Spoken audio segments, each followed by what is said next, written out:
안녕하세요. 오늘도 사연살롱을 찾아주셔서 감사합니다. 돌싱으로 살고 있는 40대 여성이에요. 가끔은 실제 인생이 드라마보다 더 드라마틱하다는 생각을 하곤 해요. 막장 드라마에 나오는 재벌가의 행포에 세상에 저런 인간이 어딨나 생각하지만 정작 포털 사이트에 오르는 기사를 보면 그보다 더하면 더했지 절대 뒤지지 않는 걸 보면 말이에요. 어디 그뿐인가요?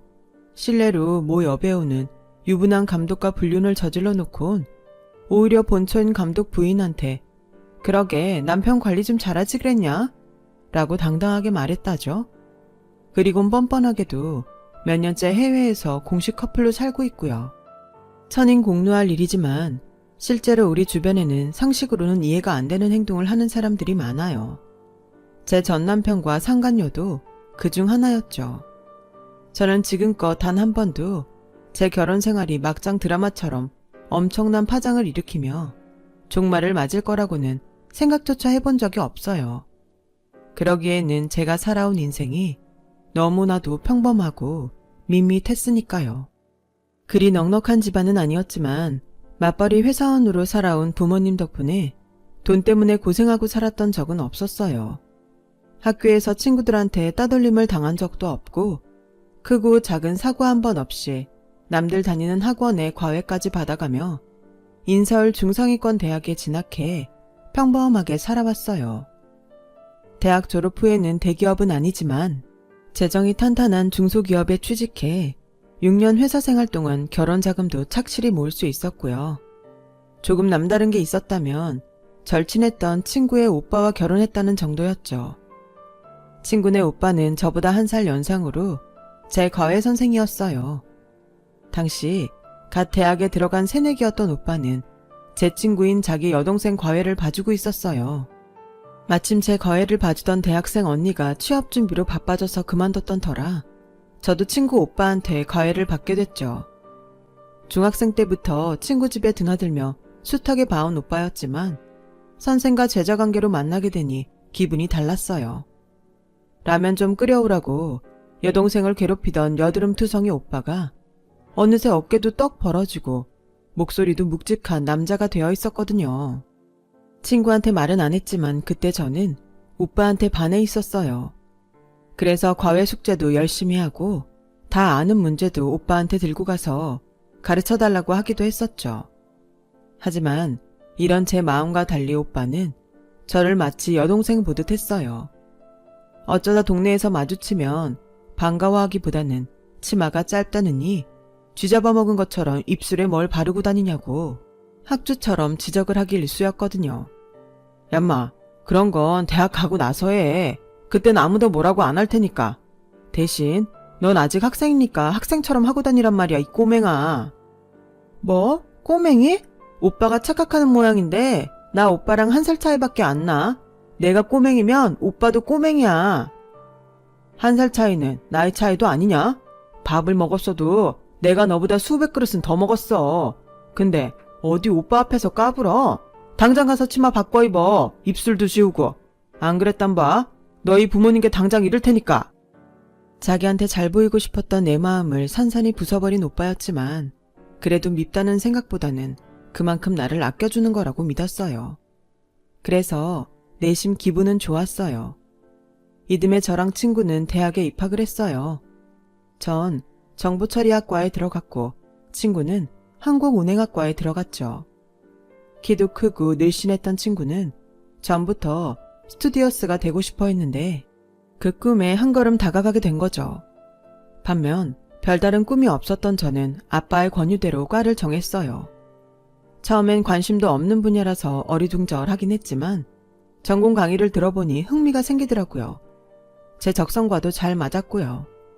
결과적으로 잘 선택한 과였죠. 한창 바쁜 새학기를 보내고 있던 어느 날 친구한테 집 근처 호프집에서 만나자는 연락이 왔어요. 불과 몇 개월 전까지만 해도 술집에 드나드는 건 생각도 못했던 우리는 500cc짜리 생맥주를 물처럼 마시며 각자의 대학 생활에 대해 떠들었어요. 그러다 친구 오빠 얘기를 전해 듣게 되었죠. 훈련소에서 나와 자대 배치를 받았는데 하필이면 강원도 철원 지역이라서 돌아올 겨울이 걱정이란 말을 하더군요. 그도 그럴 게 오빠가 추위를 엄청 타거든요. 저희 거해를 해줄 때도 10월 말에 벌써 패딩 점퍼를 꺼내 입고 다닐 정도로 추위에 유난했어요. 그런 오빠가 철원에서 군생활을 한다는 얘기를 들으니 안 됐더라고요. 근데 너 우리 오빠 이제 포기한 거야? 대학 가더니 마음이 변했어? 시치미 때도 소용없어. 네가 우리 오빠 좋아했던 거 진작에 알았으니까. 난 또 대학 들어가면 둘이 사귀지 않을까? 좀 기대했었거든. 나한테 관심도 없는 남자랑 어떻게 사귀냐? 군대 갈 때도 연락도 안 하고 말없이 휙 가버린 사람인데. 그야 군대 가면서 기다리라고 하기도 그렇고 괜히 네 마음 흔들고 가는 게 미안하니까 그랬던 거겠지. 백일휴가 때 집에 와서도 네 안부부터 묻더라. 남자친구는 있냐면서. 관심 없는 사람이 그러겠니? 너 대학 붙었다고 했을 때도 오빠가 나 붙은 거보다 더 좋아했어. 그때 그 말을 듣지 않았더라면 아마 제 인생도 달라졌을 거예요. 친구의 말에 마음이 흔들린 저는 강원도 철원까지 친구 오빠 면회를 갔어요. 고작 1살 차이밖에 안 나면서 저를 어린애 취급을 해왔던 오빠는 힐을 신고 화장까지 한 저를 보더니 눈도 잘 못 마주치고 쑥스러워했어요. 길거리에서 짧은 치마를 입었다고 꿀밤을 먹이던 그 오빠가 맞나 싶었죠. 오빠를 따라온 같은 내부반 사람들은 둘이 무슨 사이냐고 짓궂게 물었고 오빠는 그냥 아는 동생이라고 했어요. 오빠 애인이 아닐까 기대를 했던 사람들은 김 빠진 표정으로 돌아갔고 왜 그랬는지 모르겠지만 오빠한테 심통이 난 저는 투덜거렸어요. 오빠한테 난 그냥 아는 동생이구나. 그냥 아는 오빠를 만나겠다고 새벽같이 일어나서 서울에서 이 먼 데까지 고생하며 온 내가 바보지. 오빠 마음 잘 알았으니까 앞으로는 면회 안 올게. 편지도 안 할 거야. 그리곤 자리를 박차고 일어나려는데 오빠가 제 손을 덥석 잡았어요.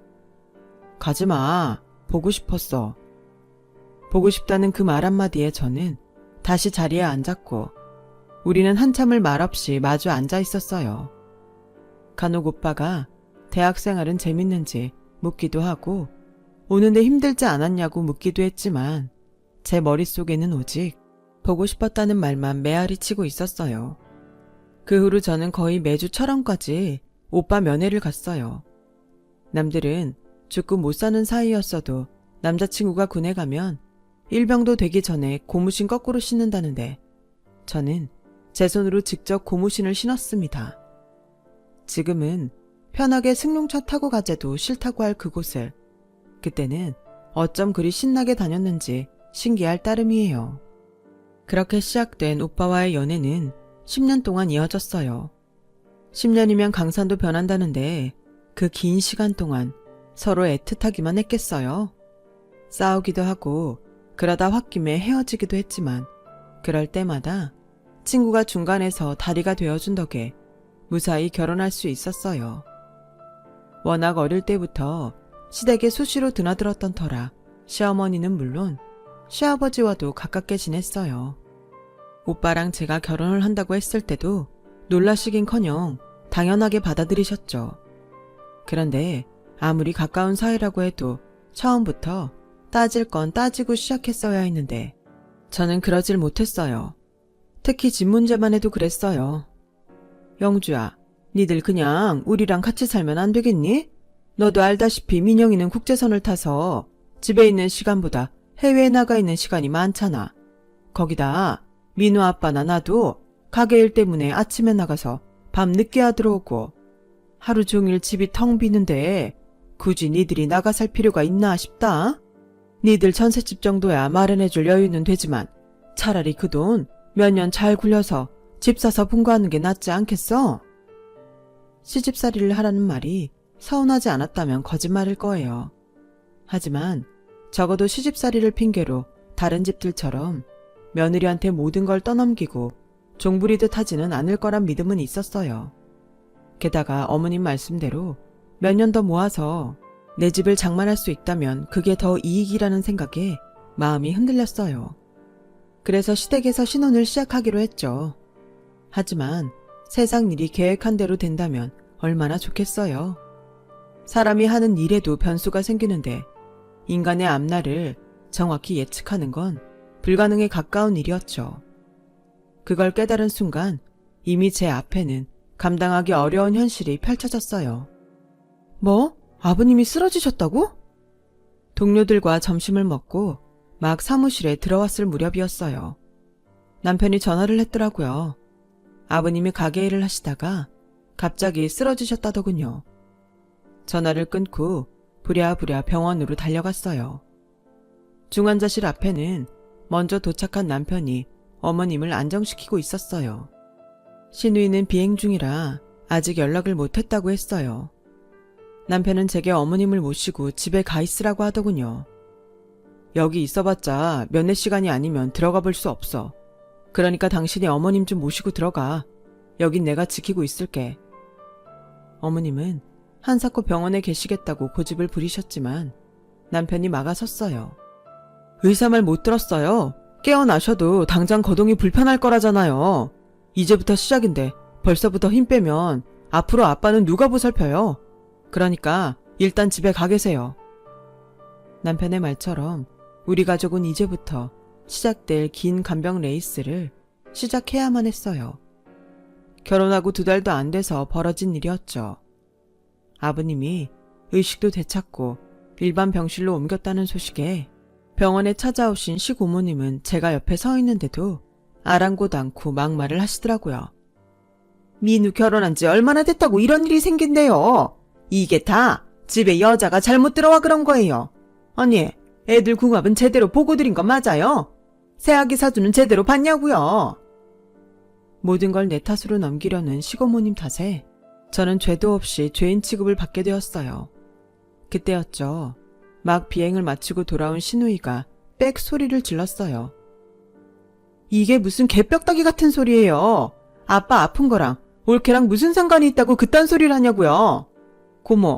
고모는 아직도 정신 못 차리고 대도 않는 남의 험담하고 사세요. 고모 그 입 때문에 고모 아들 파혼당한 걸로도 모자라서 우리 집에까지 찾아와 이러냐고요. 아빠가 항상 고모한테 뭐라 그랬어요. 제발 그놈의 입 좀 다물고 살라고 했잖아요. 고모는 심심풀이를 던지는 말들이겠지만 당하는 사람은 피눈물 난다는 거 왜 몰라요. 더는 길게 말 안 해요. 앞으로 한 번만 더 우리 집에 와서 분란 일으키면 내가 고모 집에 가서 다 뒤집어 버릴 테니까 알아서 해요.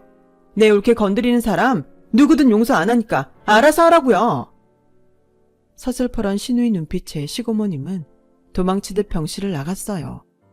엄마도 그래. 고모가 말도 안 되는 소리를 하면 엄마라도 끊었어야지. 회사에 무급휴가까지 내고 시아버지 간병하는 며느리한테 미안하지도 않아? 올케 미안해.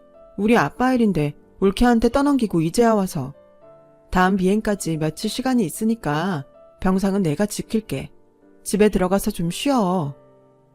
그래도 친구라고 신우이는 오자마자 저부터 챙겨주었어요. 덕분에 며칠 만에 집에 돌아와 편히 잠들 수 있었어요. 그런데 잠결에 거실에서 어머님과 남편의 대화소리가 들리지 뭐예요. 당장 수술을 받아야 한다고 하는데 수술비며 병원비까지 어떻게 감당해야 할지 모르겠다며 어머님이 울먹이시자 남편이 그러는 거예요. 일단 저희 전셋집 해주시려던 돈으로 쓰세요. 집은 나중에 구해도 되고 정 안 되면 그냥 살아도 되니까. 새아기가 그러라고 하겠니? 안 그래도 낮에 네 고모가 와서는 속을 뒤집어 놓고 갔는데. 저 사람도 다 이해할 거예요. 아쉽지만 어쩌겠어요. 아버님부터 살리고 봐야죠. 그런데 네? 회사를 관두라고요? 그래. 언제까지고 무급휴가를 받았을 수는 없는 거 아니니. 이런 상황이 언제 끝날지도 모르는데 회사에 피해를 주면 안 되지. 그래서 말인데 이참에 일 그만두고 네 시아버지 간병 좀 해주면 어떻겠니? 내가 가게 일만 아니면 너한테 이런 부탁 안 하는데 사정이 여의치 않구나. 누구라도 벌어야 병원비도 감당할 텐데 그렇다고 니들 부부한테 부모 병원비 대라고 할 수는 없는 노릇 아니니. 그러니 네가 수고 좀 해주렴. 틈틈이 간병인 쓰면서 하면 되니까 그리 힘들지는 않을 거야. 민영이도 비행 마치고 오면 교대해 줄 거고 민우도 쉬는 날 교대해 줄 거다. 우리 조금만 참고 견뎌보자. 제 손을 꼭 잡고 눈물을 글썽이는 시어머니 모습에 저는 끝내 거절하지 못했어요. 그렇게 시작된 시아버지 간병 생활은 끝도 없이 이어졌고 처음 어머님의 약속과 달리 간병인을 쓰는 날은 점점 줄어들었고 약속하신 용돈도 1년 남짓 주시다가 흐지부지 되고 말았어요. 거기다 시누이가 해외 항공사로 이직을 하면서 한국에 들어오는 날이 드물었고 온다고 해도 기껏해야 하루 머문 뒤에 바로 떠나야 해서 간병을 맡길 수가 없었어요. 이듬해 외국인과 결혼해 하와이에서 살게 되자 발길은 끊어지고 말았죠. 영주야, 정말 미안해.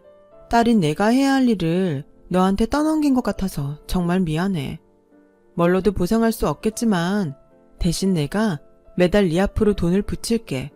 오빠한테도 말하지 말고 네가 써. 너한텐 정말 할 말이 없다.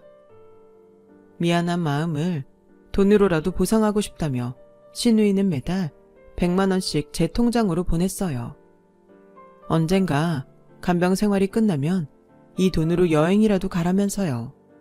그런 날이 올지는 모르겠지만 그래도 없는 것보단 낫겠다 싶어 받아뒀어요.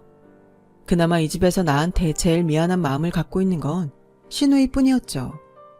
제일 서운했던 건 바로 남편이었어요. 자기 어쩜 이럴 수가 있어? 난 결혼해서 지금까지 당신 아버지 간병하느라 일도 포기하고 사는데 자기는 병원에 코빼기도 안 보이고 그렇게 살 수가 있냐고. 애초에 뭐라 그랬어? 주말마다 교대해 주겠다며. 그런 사람이 매번 주말마다 골프며 술자리 가는 게 말이 되냐고. 말해봐. 날 니네 아버지 간병인으로 쓰려고 결혼한 거니? 그런 거냐고. 말 조심해. 누군 이러고 싶어서 이러는 줄 알아? 골프 접대, 술 접대까지 나도 하기 싫어. 근데 어쩌냐고. 회사에서 까라면 까야지. 너한텐 항상 미안하게 생각하고 있어. 장인 장모님 뵙기도 늘 미안하고. 하지만 상황이 이런 걸 어쩌겠어. 당장 내가 회사 때려치고 간병할까? 당신이 나가서 나 대신 돈 벌 거야? 아니잖아. 그러니까 영주야, 우리 조금만 더 참고 버티자. 내가 네 고생 꼭 갚아줄게. 입에 발린 소리라는 걸 알면서도 매번 남편 말에 속아줬어요. 남편의 약속을 믿어서가 아니라 5년간 병원에서 간병 생활을 하면서 자존감이 바닥으로 떨어진 데다 다시 직장인으로 살 용기가 없었기 때문이었죠. 5년 경단녀를 선뜻 받아줄 회사는 어디에도 없으니까요. 그걸 알기에 지금은 내 자리를 지키는 것밖에 없다고 포기하고 살았어요. 그 일이 있기 전까지는요. 그날은 감기에 걸렸는지 몸살 기운이 있어서 간병인 아주머니한테 아버님을 부탁하고 집으로 돌아왔어요. 평일 낮 시간이라 집은 비어 있었어요. 그 일이 있으려고 그랬는지 희한하게 그날은 방해받지 않고 푹 자고 싶은 마음에 시누이가 쓰던 방침대에 들어가 몸을 뉘었어요. 빈방이라 들어올 사람도 없으니 딱이다 생각했거든요. 한참을 잠에 빠져있는데 잠결에 남편 목소리가 들리더라고요. 괜찮다니까 집에 아무도 없어. 남편이 벌써 퇴근했나 했는데 그때 여자 목소리가 들리는 거예요. 순간 잠이 싹 달아나 버렸죠. 심장이 밖으로 튀어나올 것처럼 쿵쾅거리는 게 쉽게 진정이 안 됐어요. 놀란 가슴을 진정시키고 조용히 밖으로 나왔어요. 집에 사람이 없을 거라 마음을 놓은 탓인지 남편은 안방 문도 안 닫고 방 침대 위에서 젊은 여자랑 있더군요. 자기야, 이러다 어머님이라도 오시면 어쩌려고 그래. 괜찮아. 엄마도 자기랑 내가 어떤 사이인지 다 아시는데 뭐가 걱정이야. 와이프도 평일엔 병원에 있으니까 집에 올 사람도 없어. 괜히 호텔 드나들다가 회사 사람들 눈에 띄기라도 하면 어떡해. 우리 집이 제일 안전하니까 걱정 마. 근데 자기야, 와이프랑은 언제 끝낼 거야? 날 언제까지 남의 남자 뺏어 쓰는 내연녀로 둘 거냐고. 우리 아빠가 이런 거 알면 회사에서 자기 가만 안 둘까? 조금만 참아. 일단은 아빠 간병할 사람도 필요하잖아. 막말로 자기처럼 연약한 여자한테 우리 아빠 간병을 맡길 수는 없잖아. 아빠 돌아가시면 바로 이혼하고 자기랑 결혼할 테니까 조금만 참아. 위자료로 몇 푼 쥐어주면 떨어져 나갈 여자니까 그때까지는 우리 사이 절대 걸리면 안 된다고. 알았지? 내가 혼수로 해온 침대 위에서 외간 여자랑 있던 남편은 인간이 아닌 금수만도 못한 놈이었어요. 나를 간병인으로 쓰고 버릴 생각을 하다니 갈갈이 찢어서 씹어먹어도 시원찮을 놈이었죠. 당장 달려들어가 년놈의 머리채를 잡아채고 싶은 마음이 굴뚝 같았지만 그런다고 지난 5년 동안 시아버지 병수발을 하고 살아온 내 인생을 보상받을 수는 없을 것 같았어요. 그래서 일단 휴대폰 동영상에 두 년놈 모습을 담고 신우이 방으로 갔어요. 눈물도 나지 않더라고요. 그땐 어떻게 복수할까 그 생각만 머릿속에 가득했어요. 아빠가 알면 회사에서 자길 가만 안 둘 거야 라는 말이 머릿속을 뱅뱅 돌더라고요. 그 얘기인 즉슨 상간녀의 아빠가 남편의 회사에서 높은 직급에 있다는 얘기가 분명했어요. 일단 정확한 정보가 더 필요해서 관련 업체에 의뢰해 남편 뒷조사를 했고 상간녀와 그녀의 아빠가 누구인지 알게 되었죠. 그 회사 사장의 숨겨둔 자식이더군요. 그 딸을 회사 직원으로 데리고 있다니 사장 부인이 알면 까무러칠 일이었죠. 먼저 사장 부인을 찾아가 이 사실을 알려야겠다 생각했는데 하필 그날 밤 아버님 상태가 안 좋아진 거예요. 비록 시댁 식구들한테 오만 정이 다 떨어진 상황이었지만 지난 5년간 한 병실에서 생활했던 아버님을 그냥 모른 척할 수는 없었어요. 지금껏 해온 고생의 끝을 마지막에 망치고 싶지 않다는 생각도 있었고요. 결국 중환자실로 실려간 아버님은 세상을 떠나시고 말았어요. 아버님의 장례식을 치르는 동안 집안 어른들은 다들 그간의 노고에 대해 제게 수고했다며 한마디씩 해주셨죠. 아버님의 부고를 듣고 하와이에서 달려온 시누이도 제게 미안하다며 펑펑 울더군요. 그렇게 미안하면 나 좀 도와줄래? 네가 내 시누이기도 하지만 그래도 한땐 내 친구였잖아. 응? 그래, 뭐든 말해. 네가 나 대신 우리 아빠도 돌봐줬는데 내가 못해줄 게 뭐 있겠니? 뭐든 다 도와줄게. 그렇게 대답을 하면서도 시누이는 제 말의 영문을 모르는 표정이었어요. 하지만 장례가 끝나고 얼마 지나지 않아 그 말 뜻을 알게 되었죠. 저는 장례가 끝나자 남편 앞으로 이혼 소송을 시작했어요. 결혼해서 이날 이때까지 아버님 병수발을 해온 시간들은 간병인 급여로 환상해 급여 청구를 했고 결혼 당시 신혼집을 마련하기로 했던 돈도 분할 상환하라고 청구했어요. 거기다 남편의 불륜 현장을 담은 영상도 증거 자료로 제출했죠. 그게 증거로 채택될지 안 될지는 모르지만 남편의 불륜을 뒷받침하기엔 충분한 증거였거든요. 그리고 시누이를 증인으로 세웠어요. 그동안 제가 시집와서 시댁이 얼마나 헌신했는지를 말해줄 증인으로요. 처음엔 망설이던 시누이는 그래도 양심이 있었는지 허락을 하더라고요. 시누이의 증언 덕분에 저는 생각보다 많은 위자료를 받을 수 있게 되었어요. 비록 마음의 상처는 입었지만 그때는 적어도 돈으로라도 제대로 보상을 받아야겠다는 생각뿐이었어요. 그래서 별도로 상간녀한테 위자료 청구 소송도 했어요. 그랬더니 그 여자가 별일 아니라는 듯 바로 2천만 원을 보내왔더라고요. 그러면서 알턴이 빠진 사람처럼 이제야 속편히 발 뻗고 살겠다며 이거나 먹고 떨어지라고 하더군요. 이봐요 아가씨, 인생 그렇게 사는 거 아니에요. 아직 어려서 세상 물정 모르는 모양인데 사람 앞날은 아무도 모르는 거예요. 지금은 그렇게 창피한 것도 모르고 인생의 승자가 된 양 떠들고 있지만 조만간 이 일을 땅을 치고 후회하게 될 테니 기대하세요. 그때 가서 아, 내가 왜 이렇게 인생을 개떡같이 살았던 걸까 후회하라고요. 뭐래? 지 남편한테도 버림받고 쫓겨나는 늙은 아줌마가 아줌마나 실컷 후회하고 사세요. 웃겨. 지가 뭔데 훈계야 훈계는. 끝까지 큰 소리 떵떵 치던 상간녀는 제 앞에서 보란 듯 남편과 시어머니를 차에 태우곤 갔어요. 저는 이혼을 하면서 그간의 간병비를 정산받고 시댁 집까지 받았어요. 남편과 시어머니는 상간녀가 마련한 아파트로 이사를 했거든요. 재벌까지는 아니어도 준재벌과 사이로 들어가는 판에 잔돈은 아깝지 않은 사람들처럼 제게 선심을 베풀더군요. 어머님이 하던 가게도 팔고 거기서 일부는 제 간병비에 이혼 소송을 하며 변호사비로 냈으니 남은 돈은 얼마 없는데도 부잣집 새 며느리 볼 생각에 뒷일은 생각도 않는 것 같았어요. 하지만 세상 일이 어디 뜻대로 되나요?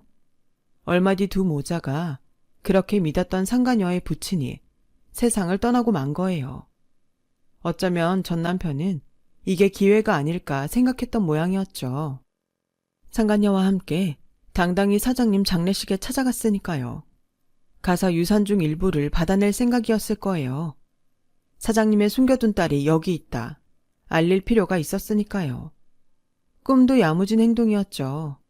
그런데 나중에 신우이를 통해 얘기를 들어보니 장례식장엔 들어가지도 못했다고 하더군요. 입구에서 안내요원한테 저지당한 채 쫓겨났거든요. 어떻게 된 거냐고요? 그 여자는 사장님 친딸이 아니었어요. 사장님이 아끼던 강남 룸사롱 마담의 딸로 마담이 죽자 사장님이 옛 정을 생각해 뒤를 봐주셨던 거죠.